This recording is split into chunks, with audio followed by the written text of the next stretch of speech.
नमस्कार, मैं हूँ ममता पंकज। आप देख रहे हैं रासत्ता एक्सप्रेस। रासत्ता एक्सप्रेस के पॉलिटिकल मैटर में बात करने जा रहे हैं सऊदी अरब से जुड़ी एक बड़ी खबर के बारे में। आजकल प्रधानमंत्री नरेंद्र मोदी सऊदी अरब के दौरे पर हैं और सऊदी अरब एक मुस्लिम कंट्री है, तो इसलिए हमें लगा ये जानकारी हमें आपके साथ में साझा करनी चाहिए कि सऊदी अरब में वक्त पर जो है वो सरकार का कंट्रोल किस तरह से है और भारत से वहाँ का कानून किस तरह अलग है। और इन सारी चीज़ों के साथ में बात करें तो भारत में जिस तरह से वक़्त संशोधन अधिनियम 2025 को लागू किया गया था, जिसको लेकर जो है पूरे देश में बहस छिड़ी हुई है और विपक्षी राजनीतिक दल और मुस्लिम संगठनों की ओर से जो है इसे मुस्लिम विरोधी कानून बताया जा रहा है, जिसके चलते जो विपक्षी दल है वो सुप्रीम कोर्ट में जो है याचिका फाइल कर चुके हैं और इसके ऊपर सुप्रीम कोर्ट में भी सुनवाई चल रही है। और इसी बीच प्रधानमंत्री नरेंद्र मोदी सऊदी अरब के दौरे पर हैं और सऊदी अरब में भी जो है वक़्त कानून है, मगर वहाँ का कानून जो है भारत के कानून से कुछ अलग है। सऊदी अरब का कानून भारत के वक़्त अमेंडमेंट एक्ट से किस तरह अलग है, इसके बारे में आज हम आपको विस्तार से बात कर रहे हैं। तो भारत यूएई के वक़्त एक्ट में जो है वो एक समानता तो साफ तौर पर दिखाई देती है कि भारत में वक़्त संशोधन कानून को लेकर छिड़ी सियासी बहस के बीच जो है प्रधानमंत्री नरेंद्र मोदी सऊदी अरब के दौरे पर है और सऊदी अरब एक मुस्लिम कंट्री है और वहाँ पर भी जो है कानून को जो है वो लागू किया गया है। तो सऊदी अरब में वक़्त कानून है और वहाँ का कानून भी जो है वक़्त संपत्तियों की पारदर्शिता के साथ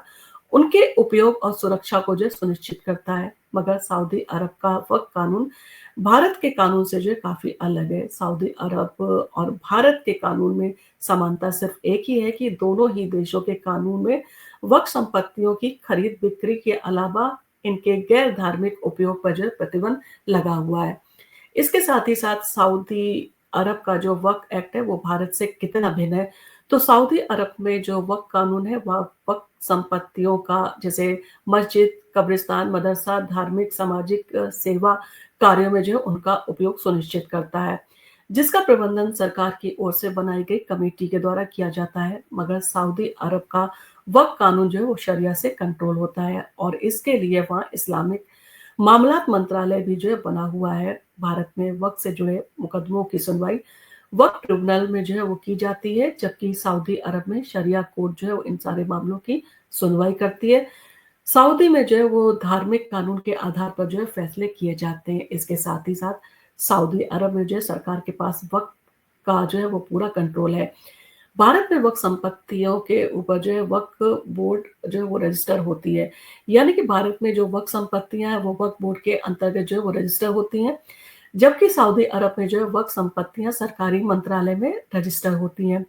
जिसका पूरा डेटा जो है तो होता है वो सऊदी अरब सरकार के पास जो है वो रहता है। सऊदी अरब में जो है वक़्त संपत्तियों के संरक्षण और उपयोग सब कुछ जो है वो सरकार का मंत्रालय ही तय करता है और इसके लिए मंत्रालय में जो है एक कमेटी होती है जो शरीयत के हिसाब से वक़्त संपत्तियों के उपयोग को लेकर जो है फैसला करती है। सऊदी अरब में वक़्त संपत्तियों पर सरकार का पूरी तरह से नियंत्रण रहता है। सरकार वक़्त संपत्तियों से अर्जित आय को जो है देश के विकास के लिए खर्च करती है। यानी कि आपने देखा जिस तरह से सऊदी अरबिया में जो है वो वक़्त कानून बना हुआ है, वहाँ पर वक़्त कानून से जो अर्जित आय होती है उसका इस्तेमाल जो है वो देश के विकास के लिए खर्च किया जाता है। और इसी तरह की बात जो है भारत सरकार भी कहती आई है। भारत सरकार का भी यही कहना है कि जो वक़्त अमेंडमेंट एक्ट जो है लागू किया गया है उसका मेन मकसद ये है कि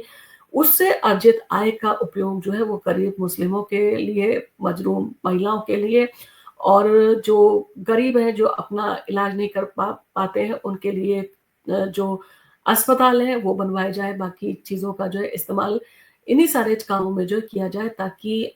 वक़्त की प्रॉपर्टी से होने वाली आय का जो हिस्सा है वो मुस्लिम समुदाय के ऊपर खर्च हो। जिस तरह से प्रधानमंत्री नरेंद्र मोदी का जो है एक स्टेटमेंट आया था और उनका कहना था साफ तौर पर कि अगर वक़्त कानून जो है वो सही तरीके से लागू होता और सही तरह से काम कर रहा होता, तो इतने सारे लोग जो हैं, इतने सारे मुस्लिम जो है वो गरीब नहीं होते, आज वो पंचा नहीं जोड़ रहे होते। कहीं न कहीं एक बहुत बड़ी बात जो है वो प्रधानमंत्री नरेंद्र मोदी के द्वारा कही गई है, जिसको समझने की ज़रूरत है और वक़्त अमेंडमेंट एक्ट का मेन मकसद जो है इसी तरह का है कि जिस तरह से सऊदी अरबिया में विकास कार्यों के ऊपर जो है वहाँ से अर्जित होने वाली आय का इस्तेमाल होता है, तो उस तरह की आय का इस्तेमाल यहाँ पर भी जो है वो मुस्लिम समुदाय के लिए जो है वो खर्च की जा सके। जो मजलूम महिलाएँ हैं उनका जो है वो इस्तेमाल उनके विकास के लिए, उनकी ज़रूरतों को पूरा करने के लिए किया जा सके। इन सारी चीज़ों को लेकर आपका जो भी कहना हो आप हमें कमेंट करके ज़रूर बताएँ और आपको सऊदी अरबिया का जो कानून है उसके बारे में कुछ कहना हो तो आप हमें उसके बारे में भी अपडेट कर सकते हैं। इन सारी चीज़ों को लेकर हम अक्सर जो है आपके लिए वीडियोज़ जो है वो लेकर आते हैं। आपको अगर हमारे वीडियो पसंद आते हो तो आप इसको लाइक कीजिए, शेयर कीजिए अपने फैमिली और फ्रेंड के साथ। और आप अगर हमारे चैनल पर पहली बार आए हैं और अभी तक आपने हमारे चैनल को सब्सक्राइब नहीं किया, तो हमारे चैनल को सब्सक्राइब करना ना भूलें। धन्यवाद।